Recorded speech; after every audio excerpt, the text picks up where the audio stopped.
जय नित्यानंद। तो आज के ज्ञान में मैं आपको ये बताना चाहूंगा कि सत्य क्या है। सत्य वह है जो बदले ना, और जो बदलता है वो मिथ्या है, माया है।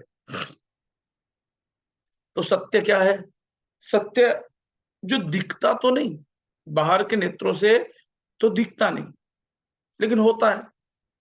और मिथ्या वो है जो दिखता तो है पर होता नहीं। जैसे ये शरीर, ये जन्म के बाद दिख रहा है और मृत्यु के बाद, जल जाने के बाद ये अदृश्य हो जाने वाला है। लेकिन आत्मा जो इस शरीर में है, जब पैदा हुए थे तब भी था इस शरीर में, अनुभव करने वाला इस शरीर को ही नहीं, शरीर के माध्यम से आप मीठा खाते हो, मीठे को अनुभव करने वाला आत्मा, खट्टे को, सुख को, दुख को, लाभ को, हानि को अनुभव करने वाला आत्मा, जो बदलता नहीं, जो 20 साल की उम्र में भी अनुभव करने वाला आत्मा वैसे ही था, 50 साल की उम्र में भी वैसा ही है, और जब ये शरीर ना भी रहेगा तो आत्मा तो वैसा ही रहने वाला। वो सत्य है। ये जो नाम है ना, जितने भी, ये समझाने के लिए भगवान के अनेकानेक नाम दे दिए, सिर्फ इसलिए कि उस नाम के सहारे से आप उस परमात्मा को जान सको जो कि नामी है, जिसका ये नाम है।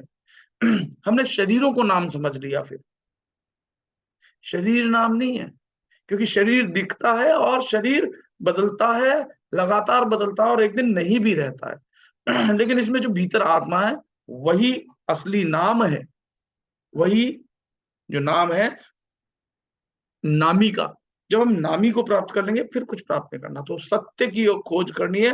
राम नाम सत्य है, इसलिए कहा क्योंकि उस नामी का एक नाम दे दिया ताकि आप समझ सको। ठीक है ना? तो अब मैं आगे बढ़ूंगा। तो सबसे पहले जो बात आती है वो है असतो मां सदगमय। असतो का मतलब है असत, यानी जो मिथ्या है, जो सत्य नहीं है। असतो मां सदगमय।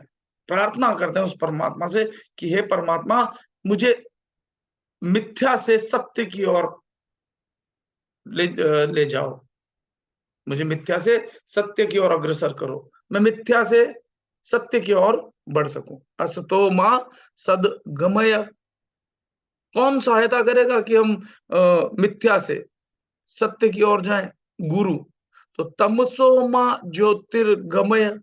तमस का मतलब होता है अंधकार। तमसो मां ज्योतिर्गमय। ज्योतिर का मतलब होता है प्रकाश। जैसे मान लो आप अंधेरे में हो, कमरे में हो, अंधेरा है।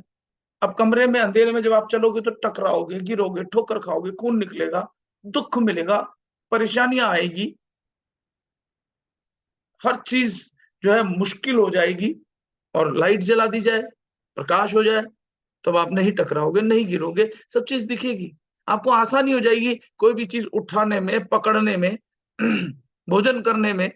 अंधेरे में भोजन करोगे तो आप, क्योंकि आपके शरीर को तो आप जो है जानते ही हो, अभ्यास है। लेकिन जो भोजन की थाली रख दी सामने, अगर वो दिखाई नहीं दे रही तो हो सकता है बगल अगल में ढूंढते रहो, और हो सकता है ढूंढते ढूंढते थाली गिरा ही दो।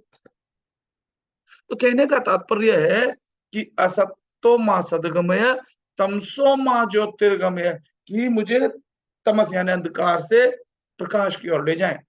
यानी वो परमात्मा जो असत्य से सत्य की ओर ले जाने के लिए आप जो प्रार्थना कर रहे हो, वही परमात्मा गुरु रूप में आता है और आपको तमस अंधकार से प्रकाश की ओर ले जाता है, ज्ञान की ओर ले जाता है। प्रकाश ज्ञान का प्रतीक है और अंधकार अज्ञान का। तीसरी बात कहते हैं कि मृत्यु और मां अमृतम गमय। तो मृत्यु और मां, मृत्यु का मतलब होता है जो बदलता रहता है, यानी ये शरीर है, ये लगातार मृत्यु की ओर अग्रसर हो रहा है, बढ़ रहा है। प्रति पल आपके शरीर की मृत्यु हो रही है, परंतु आपको पता नहीं चल रहा है। और एक दिन ऐसा होगा कि इस शरीर की पूर्ण मृत्यु हो जाएगी और फिर एक नए जीवन का, नए जीवन से मेरा तात्पर्य है कि एक नया शरीर धारण कर लोगे। ये शरीर धारण करेगा कौन? ये जीवात्मा, आत्मा। जो ये जीवात्मा है, ये जो नया शरीर धारण करता है, ये जन्म मरण को ही मृत्यु कह रहे हैं, क्योंकि जन्म के साथ मृत्यु अपने आप जुड़ जाती है। तो मृत्योर माँ अमृतम गमय, अमृत का मतलब होता है जो कभी मरे ना। तो ये शरीर मिटता रहता है और आत्मा कभी मरती नहीं।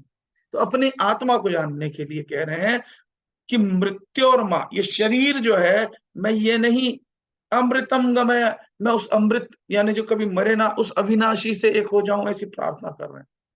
तो जीवन में आपको जानना है इस संसार माया है और ये आत्मा सत्य है।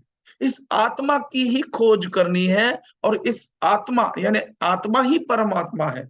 इसीलिए तो कहते हैं ना कि अहम ब्रह्मास्मि, कि मैं ही ब्रह्म यानी यहाँ पर आत्मा है। क्योंकि राम जिस प्रकार से पहले मैंने बताया था कि राम आपकी चेतना के अनुसार है। अगर आप एक राम दशरथ का बेटा, पहले मैंने एक सत्संग किया हुआ है, आप उसको सुनना दोबारा। और एक राम घट घट में बैठा, एक राम का सकल पसारा और एक राम इन सबसे न्यारा। तो जो पहला राम है जिसकी चेतना बहुत, जो अज्ञान में डूबा हुआ है, उसकी चेतना सिर्फ शरीर तक है, वो शरीर को राम समझता है।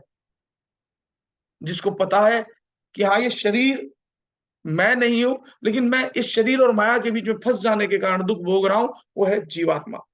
एक राम घट घट में बैठा, एक राम का सकल पसारा। सकल पसारा का तात्पर्य है कि आप दुनिया जहान में जो कुछ भी देखते हो उससे प्रभावित होकर के, पैसा देखा ये मेरे पास होना चाहिए, कोई रूप देखा ये मुझे मिलना चाहिए, या कुछ और देखा, पद प्रतिष्ठा मान सम्मान किसी और को मिलता हुआ, तो आपको लगता है मुझे मिलना चाहिए, ये मन करता है।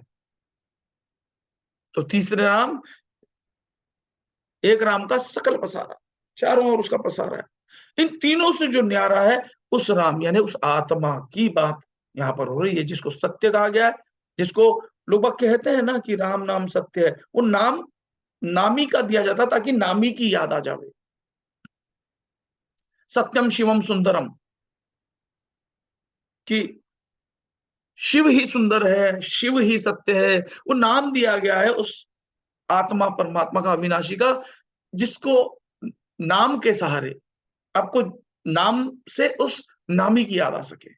लेकिन लोग आग लगे हुए हैं बाहरी भक्ति करने में, बाहरी नाशवान संसार की भक्ति कर रहे हैं, नाशवान पदार्थों की भक्ति कर रहे हैं, नाशवान रिश्तों की भक्ति कर रहे हैं, नाशवान वस्तुओं की भक्ति कर रहे हैं। तो अपने आप को समझो, असतो मां सदगमय, प्रार्थना भीतर से कि मैं असत्य से सत्य की ओर जाऊं। असत्य यानी इस शरीर और शरीर से बने हुए सभी संबंध असत है। और असतो मां सदगमय, मैं सदगमय मतलब सत्य पर, सत्य की ओर चलूं यानी अविनाशी, अपनी आत्मा से एक हो जाऊं, आत्म साक्षात्कार हो जाए। दूसरा तमसो मां ज्योतिर्गमय, कि अंधकार का मतलब है अज्ञान से ज्ञान की ओर जाओ। जब अज्ञान जाएगा, ज्ञान आएगा, तो भगवान ने कहा है कि ज्ञानी तो साक्षात मेरा ही स्वरूप है। मेरा मतलब भगवान यानी परमात्मा कौन? आत्मा। की वो तो आत्म स्वरूप में स्थित रहने वाला ज्ञानी मेरा ही स्वरूप है। और तमसो मां ज्योतिर्गमय, और मृत्यु और महाअमृतम गमय, जिसने अपने आप को जान लिया, जो आत्मा में ही स्थित है, जिसने अपनी आत्मा अविनाशी को जान लिया, खोज लिया, फिर उसकी कभी मृत्यु नहीं होती, फिर उसका जन्म ही नहीं होता, तो मृत्यु हो ही नहीं सकती। फिर वो अमर हो जाता है, हमेशा हमेशा के लिए वो जीवित रहता है, जवान रहता है, हमेशा हमेशा के लिए वो परम आनंद में रहता है। आत्यंतिक सुख को आनंद कहा गया है। तो यही मेरा उपदेश है, यही मेरा जो अनुभव है, वो अनुभव का ज्ञान मैं आपको प्रदान कर रहा हूं। स्वीकार करो और अभ्यास करो। अभ्यास के बिना आप आगे नहीं बढ़ सकते हो, क्योंकि बार बार जीवन में कठिनाई आएगी और आप भूल जाओगे, बार बार भूल जाओगे।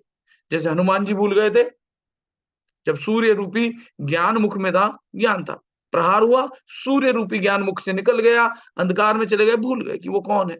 फिर जब लंका जाने के लिए समुद्र को पार करना था, तब गुरु रूप में जामवंत जी ने उनको याद दिलाया कि तुम बहुत ताकतवर। और फिर जब ज्ञान हो गया, तो वापस वो पूर्ण शक्तिशाली हो गए। ठीक इसी प्रकार से हर व्यक्ति जब अपनी आत्मा को जान लेता है, उस अविनाशी को जान लेता है, तो हनुमान जी के समान पूर्ण ताकतवर, पूर्ण सुखी, आनंदित हो जाता है। तो यही आज का ज्ञान है। जय नित्यानंद। नमः शिवाय। ज्यादा से ज्यादा लोगों तक ये ज्ञान फैलाओ, क्योंकि ज्ञान फैलाने का भी अपना एक पुण्य है, वो उस पर मैं आगे आने वाले टाइम पे आपको सत्संग करूंगा।